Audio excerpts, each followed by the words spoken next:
सुबह का समय था। आसमान से कोहरा इस तरह बरस रहा था कि सड़क पर कार ठीक से चलाना संभव नहीं था। फिर भी शहर के सड़कों पर गाड़ी कोहरे में धीरे धीरे रेंग रही थी। उसी गाड़ी के काफिले में एक लाल रंग का BMW कार भी धीरे धीरे करके सड़क की उस दिशा की ओर बढ़ रही थी जिस दिशा में रेलवे स्टेशन है। कार को साहब किस्म का एक व्यक्ति चला रहा था और साहब के बगल में एक 35 साल की युवती बैठी हुई थी जिसके गोद में एक नन्हा सा लड़का था। लड़का बार बार कार की खिड़की से बाहर झांकने की कोशिश करता और वह महिला उस लड़का को ऐसा करने से मना कर देती। कार कुछ ही देर में हनुमान मंदिर के सामने थी। कार कुछ आगे बढ़कर रेलवे स्टेशन वाली पार्किंग में खड़ी हो जाती है और कार के रुकते ही वह युवती अपने बच्चे के साथ कार से नीचे उतर जाती है। कुछ ही मिनटों में कार का आगे का दरवाज़ा खुलता है और साहब किस्म का वह इंसान हाथ में बड़ा सा प्लास्टिक का बैग लिए सड़क पर उतर पड़ता है। फिर वह युवती के साथ हनुमान मंदिर की तरफ बढ़ चलता है। दोनों के शरीर पर बेशकीमती गर्म पोशाक थी। वे दोनों आपस में बातें करते हुए आगे बढ़ते जा रहे थे। ठंड का मौसम ऐसा था कि किसी के भी हाड़ को अंदर तक हिला देने के लिए काफ़ी था। मंदिर के ठीक नीचे चबूतरे वाली जगह पर पीपल के वृक्ष के नीचे आग का अलाव जल रहा था और कुछ मुसाफिर के साथ साथ एक दो गरीब किस्म के मजदूर इंसान उस अलाव के सामने बैठकर अपने अपने शरीर को गर्म करने में लगे हुए थे। वे लोग आग की गर्मी से अपने शरीर को गर्म भी कर रहे थे तथा वर्तमान समय के देश समाज की स्थिति पर चर्चा भी कर रहे थे। देश में बढ़ती महंगाई से लेकर भ्रष्टाचार तक की सभी मुद्दों पर गर्मा गर्म बहस चल रही थी। तभी साहब अपनी पत्नी के साथ उस पीपल वृक्ष के नज़दीक पहुंचते हैं। साहब उनके नज़दीक आते ही बोल पड़ते हैं, आप लोगों के पास गर्म कपड़े नहीं हैं क्या? मैं आप लोगों की मदद कर सकता हूँ। साहब की आवाज़ सुनते ही चबूतरे पर बैठे हुए सभी लोग साहब की ओर ही देखने लगे।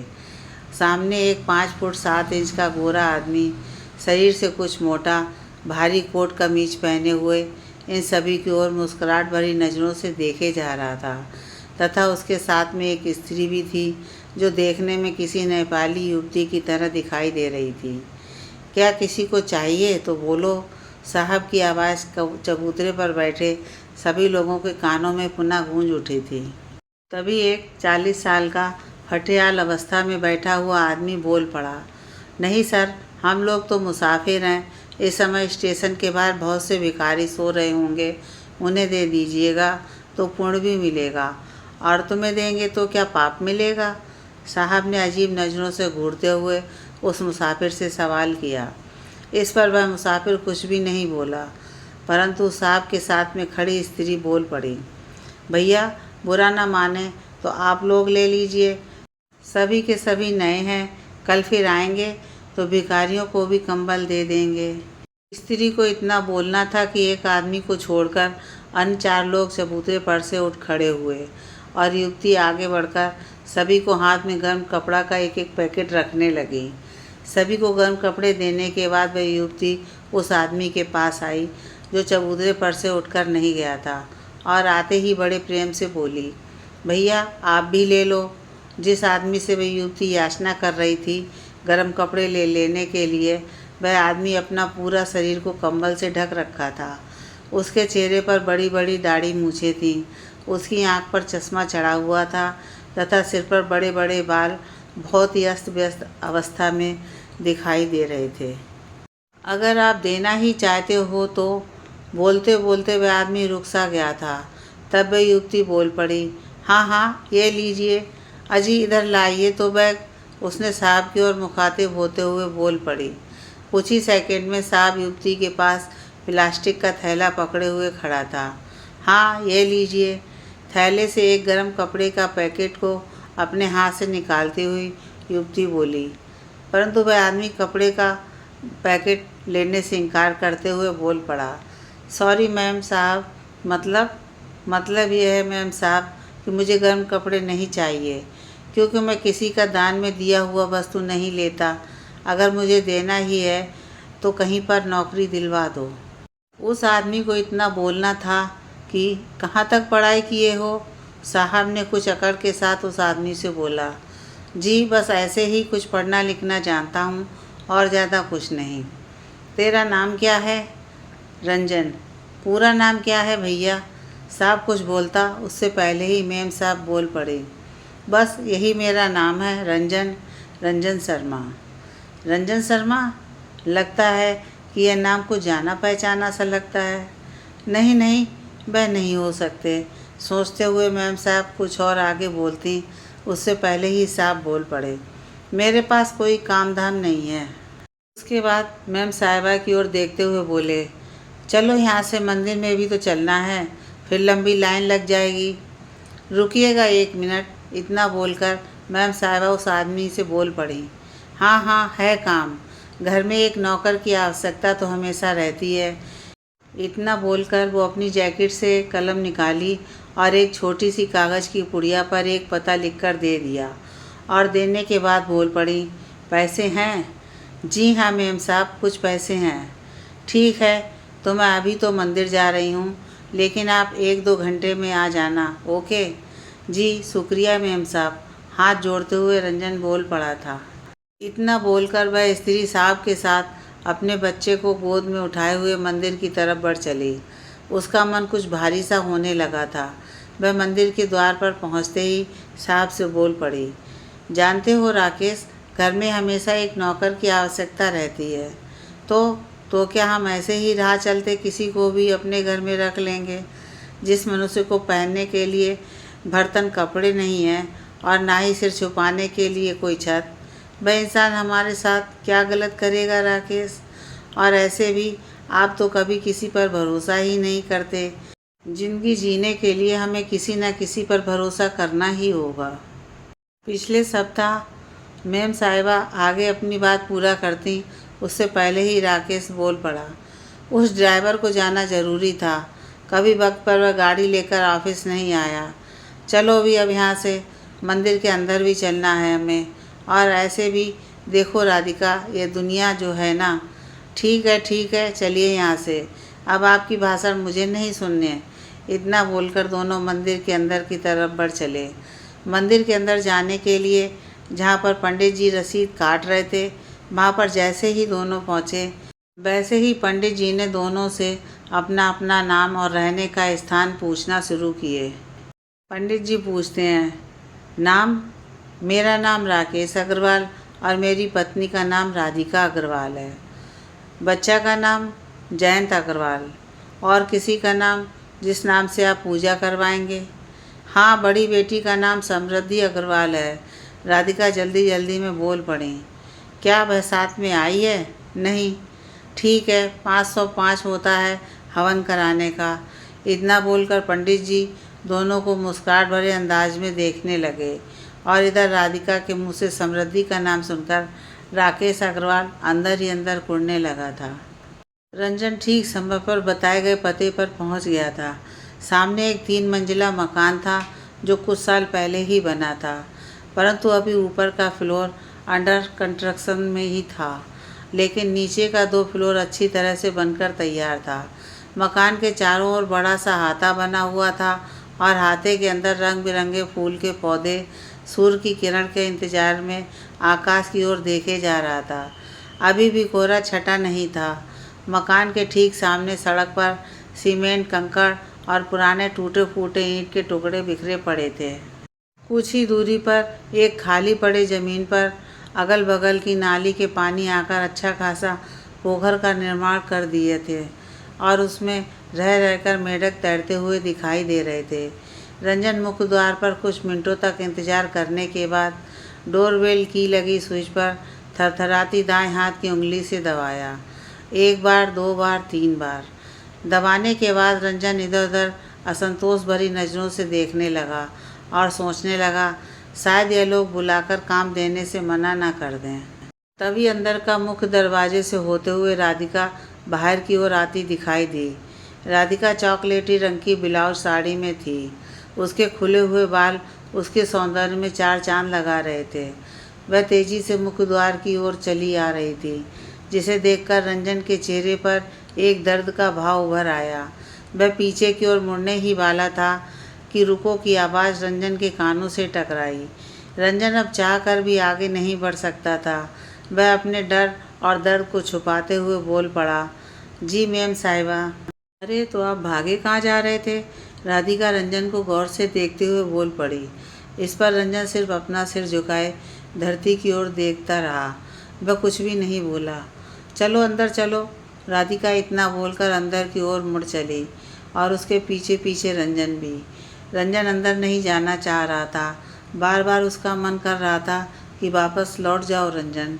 अभी तो राधिका तुझे पहचान नहीं पा रही है, लेकिन जब तुझे वो पहचान जाएगी तब क्या होगा?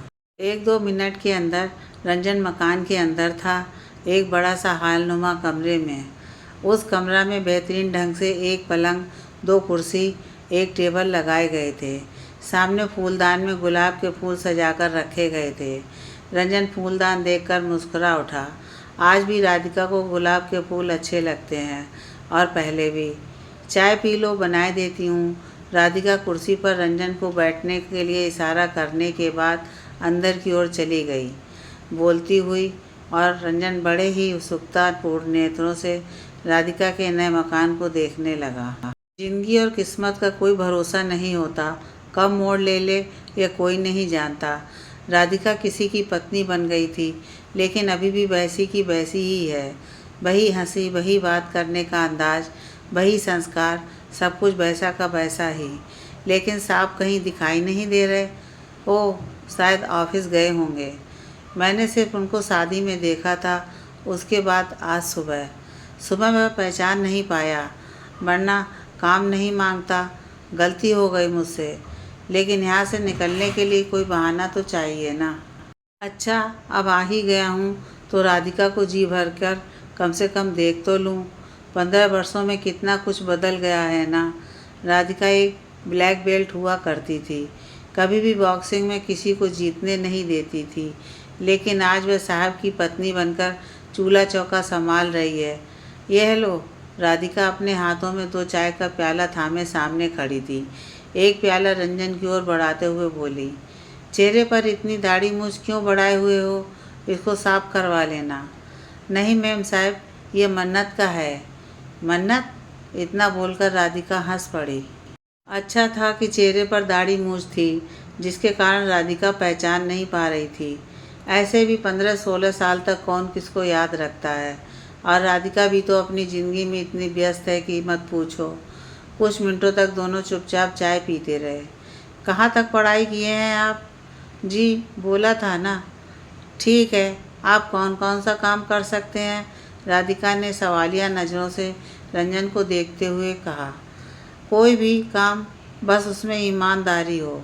ऐसे भी रंजन, यहाँ बेईमानी का कोई काम कर ही नहीं पाओगे, क्योंकि घर का काम में कोई भी कैसे बेईमानी कर सकता है। जी मैम साहिबा। रंजन ने राधिका के हाँ में हाँ मिलाते हुए बोल पड़ा था, लेकिन उसे बखूबी पता था कि अगर इंसान बेईमानी करना चाहे तो क्या घर क्या बाहर, वह कहीं भी बेईमानी कर सकता है। हाँ, तो चाय ख़त्म हो गई तो कपड़े बदल लो। साहब के कुछ पुराने कपड़े हैं, मैं लाकर तुझे दिए देती हूँ। सॉरी मैम साहिबा, मैं किसी के उतरन नहीं पहनता। रंजन ने अपनी नज़रें झुकाते हुए बोल पड़ा था।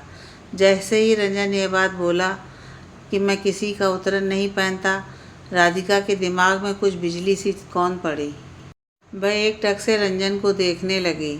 जब राधिका एक टक रंजन को देखे जा रही थी, तब रंजन अपना सिर झुकाए हुए नीचे फर्श को देखे जा रहा था। ठीक है, रुको, मैं थोड़ी देर में आती हूँ। इतना बोलकर राधिका रंजन के सामने से उठ खड़ी हुई और कमरे से बाहर निकल गई। राधिका वहाँ से उठकर सीधा अपने कक्ष में गई थी। वह कक्ष में जाते ही अलमारी खोली और अलमारी से एक पुराना एल्बम निकाल ली। उसने तेज़ी से एल्बम को पलटना शुरू कर दिया था। उसकी नज़रें कुछ ढूंढने की कोशिश कर रही थीं। कुछ ही सेकंड में राधिका बोल पड़ी, हाँ, मिल गया। उसकी आंखों के सामने कॉलेज के दिनों की कुछ पुरानी तस्वीरें थीं, बहुत ही पुरानी तस्वीरें। ऐसे वो जो देखना चाह रही थी वह नहीं था उस एल्बम में, क्योंकि शादी के 2 दिन पहले ही उस तस्वीर को राधिका ने फाड़कर फेंक दी थी। राधिका को अच्छी तरह से याद है वो दिन, जब आंखों में अश्क लिए राधिका उस तस्वीर को फाड़कर फेंकी थी। तब वह ज़ोर ज़ोर से रो पड़ी थी। वह कौन था? वह किसकी तस्वीर थी जिसको राधिका पुनः देखना चाहती थी? रंजन रंजन प्रियदर्शी नाम था उसका। हवा के झोंके की तरह राधिका की ज़िंदगी में आया था वह। एकदम निडर था वह। ऐसा लगता था जैसे कि कोई भय उसको छू ही नहीं सकता। राधिका के साथ में ही वह पढ़ाई करता था। दुनिया से बेफिक्र था वह। अपने आप में हमेशा मस्त रहने वाला लड़का था। लेक्चरर की तरह हर बात पर लेक्चर देता था वह। लिखने और शायरी करने में उसका शौक़ था। कंप्यूटर का जानकार था वह और किताबों में डूबा रहना उसका फितरत था। जब वह राधिका की ज़िंदगी में आया था तब राधिका स्वयं को रोक ही नहीं पाई थी। वह भी रेत पर फिसलन की तरह फिसलते चली गई थी। राधिका अपने हाथ में एल्बम को लिए हुए सोचती जा रही थी और सामने कुछ लड़के लड़कियों के बीच रंजन प्रियदर्शी का तस्वीर मुस्कुरा रहा था। यह तस्वीर बहुत पुरानी थी। उसमें रंजन प्रियदर्शी का वह तस्वीर था जिसमें वह दूर खड़ा होकर राधिका को देखे जा रहा था और फोटोग्राफर ने कैमरा क्लिक कर दिया था। यह तस्वीर सरस्वती पूजा के दौरान ली गई थी, जिसमें राधिका के साथ कुछ लड़की और लड़के भी खड़े थे। राधिका ने उस तस्वीर को देखते हुए एक गहरी सांस ली और सोचने लगी, इस रंजन को मैं कैसे पहचान करूं? वह सोचती है कि ये जो रंजन शर्मा और जो तस्वीर में रंजन प्रियदर्शी है, दोनों में लगभग 20 साल का अंतर हो चुका है। लेकिन रंजन प्रियदर्शी और रंजन शर्मा में एक बात कॉमन है और यह है कि दोनों किसी और के कपड़े पहनना पसंद नहीं करते। शाम होते ही राकेश अग्रवाल भी ऑफिस से घर वापस लौट आया था। 2 बजे के लगभग समृद्धि भी स्कूल से घर वापस आ गई थी, लेकिन रंजन अभी मार्केट से नहीं आया था। उसको बाहर गए लगभग 2 घंटे से कम नहीं हुआ होगा, परंतु अभी तक वह घर वापस लौटकर नहीं आया था। वो नौकर अभी तक नहीं आया है राधिका?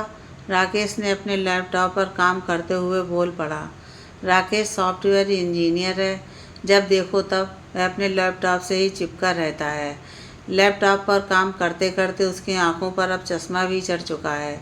समृद्धि बाहर लॉन में अपनी सहेली सोनिया के साथ में बैडमिंटन खेल रही है। वह वर्ग 5 में पढ़ाई करती है। लोग बोलते हैं कि समृद्धि अपनी माँ राधिका पर गई है। नैन नक्श राधिका जैसे ही लगते हैं उसके। और जैन सो चुका था। दिन भर घर में वह उधम मचाए रहता है। जब तक वह सोता नहीं तब तक सामान को तोड़ते रहना उसकी आदत सी बन चुकी है। लगता है कि तेरे यहाँ कोई आया है, सोनिया ने बैडमिंटन खेलते खेलते समृद्धि से सवाल किया। हाँ, एक नौकर पापा ने रख लिया है। तूने कब देख लिया उसे? मैंने तो अभी तक देखा ही नहीं। आज मैं स्कूल नहीं गई थी ना, तो आंटी से कुछ काम था मम को, इसलिए मैं भी आ गई थी अपने मम के साथ तेरे घर। तब मैंने देखा कि वह फूलों में नल से पानी दे रहा था। जानते हो, उसके चेहरे पर बहुत बड़े बड़े बाल थे। नहीं, पता नहीं, वो आएगा तो देख लूँगी। समृद्धि को इतना बोलना था कि मुख्य द्वार से रंजन 2-2 थैले हाथ में लटकाए अंदर की ओर आते हुए समृद्धि को दिखाई दिया। वह बाजार से चला आ रहा था। यह वही आदमी है। सोनिया रंजन की ओर आंखों से इशारा करते हुए समृद्धि से बोल पड़ी थी।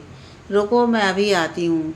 इतना बोलकर समृद्धि एक हाथ में बैडमिंटन लिए हुए ही अंदर की ओर भागी। जब समृद्धि अंदर आई तो उसने देखा कि रंजन एक एक चीज़ का हिसाब किताब राधिका को दे रहा था। कौन चीज़ कितने में वह खरीदा है, उसने बाजार में सामान खरीदते समय ही एक छोटी सी डायरी में लिखकर रख चुका था और घर आते ही वह एक एक चीज़ का हिसाब किताब राधिका के सामने रखते जा रहा था। और राधिका उसके हिसाब किताब को देखकर कुर्सी पर बैठे ही बैठे मुस्कुराती हुई हाँ में हाँ मिलाती जा रही थी। लेकिन यह डायरी तो मैंने आपको नहीं बोला था। राधिका ने थैले में पड़ी हुई एक डायरी को देखते ही बोल पड़ी। सॉरी मैम साहिबा, यह डायरी मैं स्वयं के लिए लिया है। आप इसके पैसे मेरे पेमेंट से काट लेना। रंजन को इतना बोलना था कि लैपटॉप पर काम करते हुए राकेश अग्रवाल बोल पड़े। कितना पैसा चाहिए तेरे को भाई? ज़रा तय भी तो कर लो। राधिका, क्यों आप नहीं कर सकते क्या? कम से कम बाहर तो आइए। अरे बाबा, मुझको क्यों इन कामों में घसीट रहे हो तुम? तू ही कर लो ना। राकेश अग्रवाल का इतना बोलना था कि राधिका रंजन को बड़े ही गौर से देखने लगी। तब रंजन ने अपनी नज़रें झुकाए हुए बोल पड़ा, जो मुनासिब समझे मैम साहिबा वह दे दीजिएगा। इतना सुनना था कि कक्ष के अंदर से राकेश अग्रवाल तेज आवाज़ में बोल पड़ा, साला लगता है कि सचमुच में भूखमरी छा गया है। तुमको जितना देंगे उतना ही रख लेगा क्या?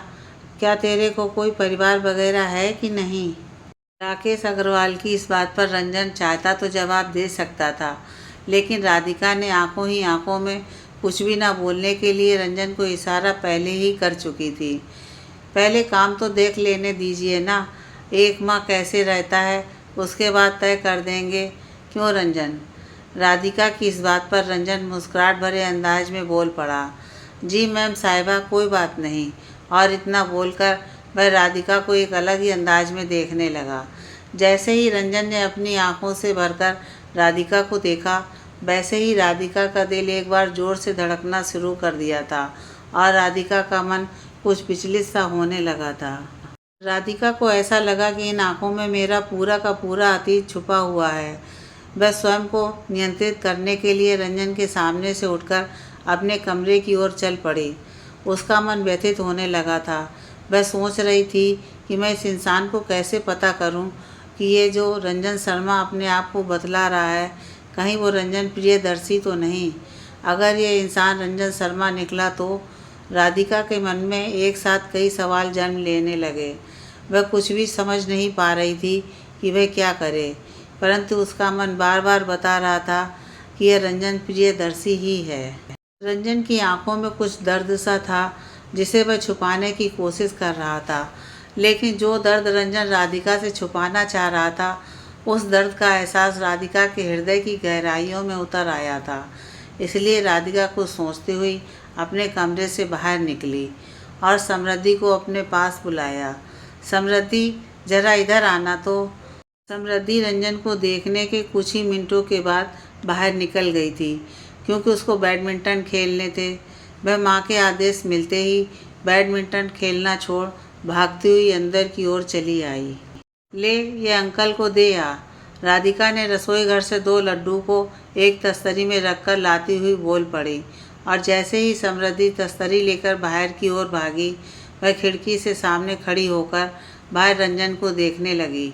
रंजन बाजार से आने के बाद फूलों की क्यारियों में पड़े हुए घास को उठाने में लगा हुआ था।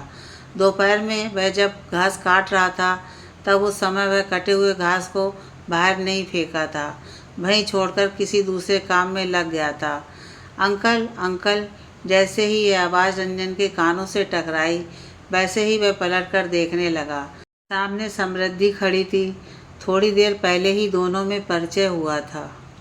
समृद्धि को देखते ही रंजन के चेहरे पर मुस्कुराहट दौड़ पड़ी थी और रंजन मुस्कुराते हुए बोल पड़ा, हाँ बेटा, बोलो क्या है? मम ने आपके लिए लड्डू भेजे हैं। ओह लाओ। रंजन इतना बोलकर समृद्धि की तरफ अपना दायां हाथ बढ़ा दिया। रंजन लड्डू लेकर इधर उधर चोर नज़रों से देखने लगा था, कहीं राधिका उसको देख तो नहीं रही है, क्योंकि रंजन बखूबी जानता था कि लड्डू खाना मेरी कमजोरी है और राधिका इस बात को अच्छी तरह से जानती है। इसलिए वह बार बार सोच रहा था कि मैं इसे खाऊं या नहीं। लेकिन नहीं, मैं राधिका द्वारा दिया गया किसी भी वस्तु का परित्याग नहीं कर सकता। अगर वह मुझे जानना ही चाहती है तो इसमें हर्ज ही क्या है? कभी ना कभी तो वह जानेगी ही, और ऐसे भी सच्चाई से हम मुंह नहीं मोड़ सकते। हम दोनों आज भले ही एक दूसरे की लव स्टोरी का पास्ट बनकर बिखरे पड़े हैं, लेकिन पास्ट और प्रेजेंट में कोई विशेष फ़र्क नहीं होता। सोचते हुए रंजन ने तस्तरी में से एक लड्डू को उठाया और मुस्कुराते हुए खाने लगा, और इधर राधिका रंजन के सारी हरकत को छुपकर देखे जा रही थी। लड्डू खाने का स्टाइल रंजन का वही था। धीरे धीरे करके आराम से पहले भी खाता था और आज भी वैसा का वैसा ही है। किसी प्रकार से उसके जीवन शैली में कोई फ़र्क नहीं आया है। वही स्वाभिमान, वही बैठने का अंदाज और वही मुस्कुराते हुए लोगों से बात करना, सब वही का वही था रंजन शर्मा में, जो पास्ट बन चुका रंजन प्रियदर्शी में था। रंजन प्रियदर्शी। एक दर्द भरा शब्द राधिका के होठों पर आते आते रुक सा गया, लेकिन वह अपनी आंखों को नहीं रोक पाई थी, क्योंकि उसकी आंखों में से आंसू के 2 कतरे छलकती हुई बाहर गालों पर लुढ़क पड़े थे। देर तक राधिका अपने अतीत के बारे में सोचती रही।